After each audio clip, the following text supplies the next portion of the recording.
At so ayan, hi guys! Welcome back sa channel natin at ayan ay bago nyo po simulang panoorin itong video natin ay reminder lang po na re-up itong mapapanood ninyo. So ibalik ko lang yung sa nawala kahapon. Pero ayan, syempre kung napanood nyo na itong video natin ay of course pwede nyo nang skip itong video natin. At yun, hintay-hintay na lang para sa next video natin. Pero yun nga guys, ulit ay maraming salamat sa walang sawang pagsuporta dito sa channel natin. So yun lang naman at di ko na in-edit to. So kayo na bahala guys dito sa video natin na to. So yun lang naman at simulan na nga natin to. At dito nga magsisimula kay Luffy. At so dito ay tuwang-tuwa nga itong si Luffy at eto nga sampa ngayon siya dyan sa may tuhod ni Loki. Sabay sabi na ang tagal ng panahon na hinintay nila para makapunta dito sa may Elbaf. At ngayon lahat daw dito sa Elbaf ang lalaki puro higante kaya natutuwa dyan etong si Luffy. At saka isa pa, eto raw yung pinakamalakas na bansa sa buong mundo. So ang galing sabi niyang ganyan. So ito ay masaya naman dyan si Loki, sabi niya nga dyan good for you. Pero may sasabihin pa sana dito etong si Loki. But then ay etong si Luffy nagtuloy siya sa pagsasalita at sabi niya nga dyan na nung nakasakay siya dun sa barko nila Dorit sa kanila Brogy, yun lang yung unang pagkakataon na nakakita siya ng mga puro higante. So kaya nga namamangha siya at no-overwhelmed daw itong si Luffy. Pero eto nga gustong magsalita ni Loki pero hindi siya makasalita dahil nga etong si Luffy excited siya, tuloy-tuloy siya sa pagsasalita. So kaya rito ay medyo nabuburyong na etong si Loki. Sabay maya-maya ay biglang sigaw etong si Loki. Sabi niya nga dyan, hoy ikaw, kausap kita, sabi ng ganyan dito kay Luffy. So nanggigil siya at etong sigaw ngayon ni Loki dahil sa sobrang lakas umabot na pati dito sa mga wolf dyan nga sa may underworld na yan. At then ay pagkatapos nga nito ay salita na etong si Loki at ang sabi niya nga rito na siya si Loki yung Sun God ng Elbaf. At wag nga raw magsasalita etong si Luffy hanggat hindi siya binibigyan ng permiso ni Loki na magsalita. But then ay tanong na nga ni Loki ngayon si Luffy. Sabi niya nga dyan, sa palagay ni Luffy, ano ba yung nakikita niya na sitwasyon meron ngayon etong si Loki? So sagot etong si Luffy, sabi niya nga dyan, kitang kita naman na nakagapos sa mga bakal-bakal na yan ay ang si Loki. So sagot etong si Loki, sabi niya nga dyan na tama, mahusay yung observation nito ni Luffy. At ngayon diba wala naman daw na may gusto yung ma-chain up ng ganito. So kaya nga tanong pa dito ni Loki si Luffy, alam ba ni Luffy na 6 na taon na siya na ganyan na nakagapos dyan? So dito nagulat si Luffy, sabi niya nga dyan, 6 na taon ka na nakagapos dito. At sabi ngayon ni Loki na kinukonsider niya yung sarili niya na siya yung pinakamalakas dito sa Elbaf. Pero ito kasi kung saan siya nakagapos ay sa puno na kung tawagin ay Jewel Tree Adam na siyang Elbaf na nga rin mismo. At kaya hindi siya makaalis dyan kasi yung ginamit sa kanyang mga chain dyan ay gawa sa Sea Prism Stone. So kaya nga raw nanghihina siya, wala siyang magawa. At then ay dito ngayon biglang tanong ni Loki itong si Luffy. Sabi niya nga dyan, so dahil nga sa alam na ni Luffy at ang sitwasyon ni Loki, gusto ba ni Luffy na gumawa sila ng deal? At eto nga sabi ni Loki, sige ganito, di ba isang pirata etong si Luffy? So ngayon kapag pinalaya daw siya dito ni Luffy ay sabihin lang daw ni Luffy kay Loki yung kanyang rival na pirate crew na gustong tapusin. At etong si Loki na yung bahalang tumapos doon. At ngayon yung susi sa mga chain na to, doon daw yan matatagpuan sa may village sa may itaas. At so dito tuloy ngayon ni Loki na hindi naman daw niya pinipilit si Luffy na sumunod sa kanya. Pero kapag hindi nga raw sumunod si Luffy sa kanya, at eto habang nagsasalita dyan si Loki ay maya-maya bigla may dumarating na dito kung nasaan etong sila Loki, sila Luffy. At ngayon tuloy ni Loki ngayon na hindi niya pala nabanggit dito kay Luffy, pero etong lugar kung nasaan sila ngayon ay tinatawag na Underworld. At dito dinadala yung mga higante na kung saan nakakomit o nakagawa ng matinding krimen. At ibig sabihin etong lugar na to preso raw yan at the same time ay execution ground para sa mga higante. At walang napunta nga raw dito kasi natatakot sila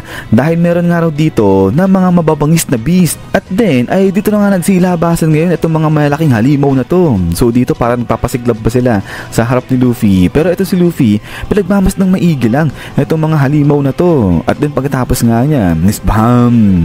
So dito gather na ngayon itong mga malaking halimaw na to o malaking beast nga na to. So may mammoth, may malaking ahas, may wolf, may gorilla at saka may isang polar bear. Tapos ayun may mga tao rin na nagsisidatingan na. So dito sabi nga ni Loki, hindi niya raw alam kung ano yung rason ni Luffy kung bakit siya lang mag-isa yung pumunta dyan. Tapos kusa pa itong si Luffy na pumunta dyan. Pero itong mga halimaw sa harapan ni Luffy ay mga kaibigan daw ni Loki yan, mga playmate niya yan, mga kalaro niya yan, bata pa lang siya. Kaya naman, dapat mag-ingat daw etong si Luffy kasi kapag hindi niya sinunod yung pinapagawa sa kanya ni Loki, ay hindi rin daw alam ni Loki kung ano yung gagawin sa kanya ng mga halimaw na to. Pero sa kabilang banda, etong si Luffy biglang natuwa at sabi na nga dyan, aba, nagbalik daw sa kanya yung nakalipas niya. So yung sa time yun na nagtitraining sila dalawa ni Silver Rayleigh kasi diba, parang ganito rin yung itsura nun. Yung sa mga pinagpapractice ni Luffy, diba mga malalaking hayop lang din yun. So kaya yan, natuwa itong si Luffy dyan. Pero,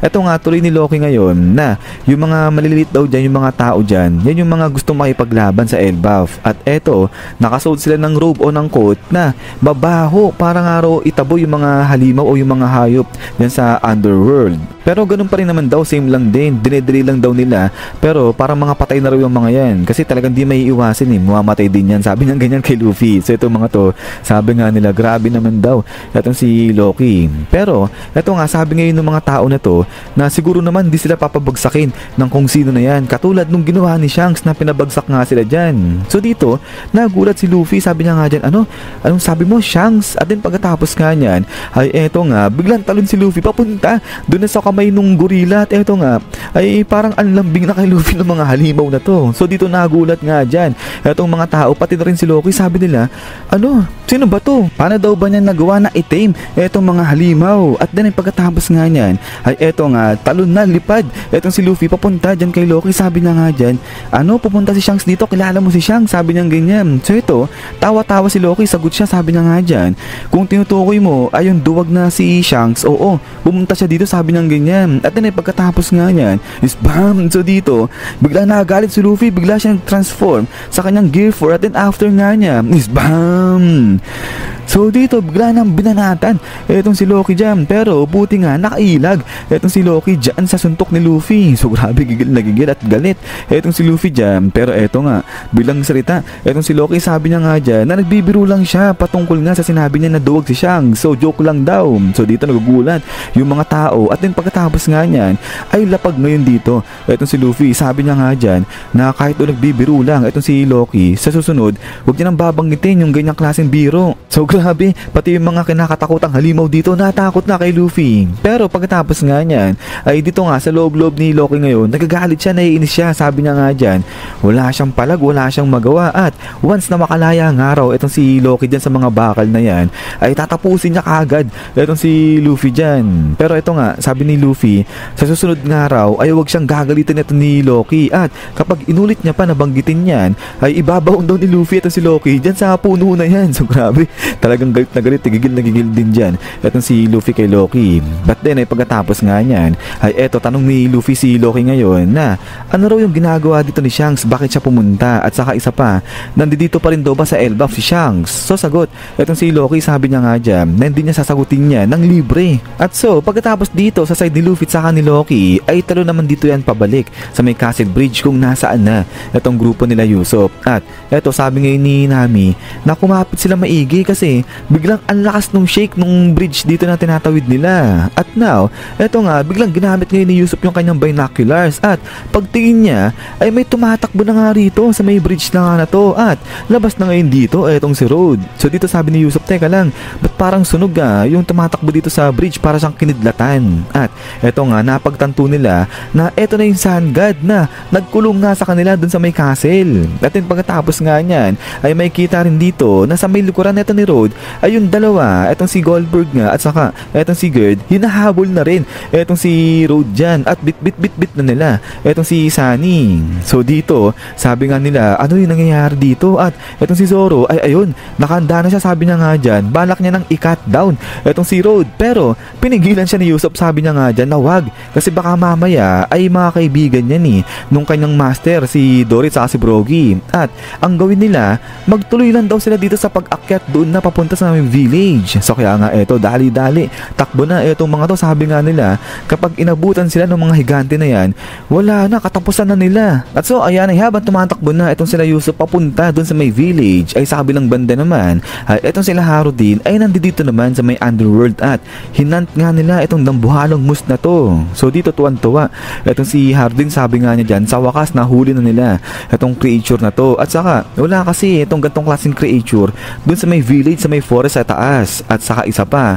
sigurado siya na napakasarap daw ng meat na to at eto yung ihahanda nila sa grupo ng Straw Hat Pirates natin. At eto, excited na nga raw etong si Harody na makita yung mga Straw Hat Pirates na yan at excited siyang makita yung kasiyahan nila once nakainin na etong moose na to. So grabe, sarap na sarap sila dito sa dambuhalang creature na nga na to. At din ay pagkatapos nga niyan ay eto nga bit na nila etong malaking dambuhalang moose na to. So parang dinosaur na etong moose. Pero pagkatapos nga nito ay true naman dito yan sa side na nila Brook. At eto nga ay tapos ng gupitan ni Brook si Robin. So dito sabi nga ni Brook, kamusta na yung gupit ni Robin? Okay lang daw ba yan? Kasi di pa siya nakakagupit talaga ng buhok ng tao. At din pagkatapos nga niyan is bam. So dito ay naging happy na etong si Robin dahil tapos na yung preparation niya sa pagkikita nila ni Saul. So dito tuwan-tuwa etong sila Jinbei at pati nga etong mga higante natutuwa. Sabi nga nila,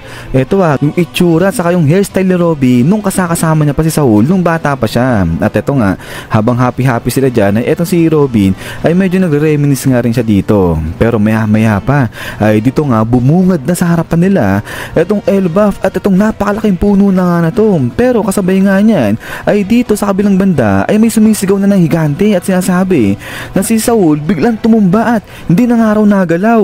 At din ay pagkatapos nga niyan is yan guys, so hanggang dito na itong chapter natin. Pero ito nga ay bago tayo matapos ay sa mga naghahanap po ng hunter natin ay ayan ay pakifollow na lang po si Facebook page natin sa second channel natin. So dahil dyan ko po ginagawa o ina-upload pala yung ating si manga series data ni hunter natin. So yung mga links nito ay nandiyan lang kay comment section sa aking description. So pakicheck na lang guys. At ulit ay maraming salamat nga guys sa panonood dito kay One Piece natin. So pag lumabas na si chapter 1132 at saka yung mga updates ay spoiler nito ay pe-present ko na lang kagad sa inyo yan guys. So yun na naman at ulit ay maraming salamat sa panonood dito kay One Piece natin. So lagi mag-ingat. God bless nila lahat at kita-kits tayo ulit.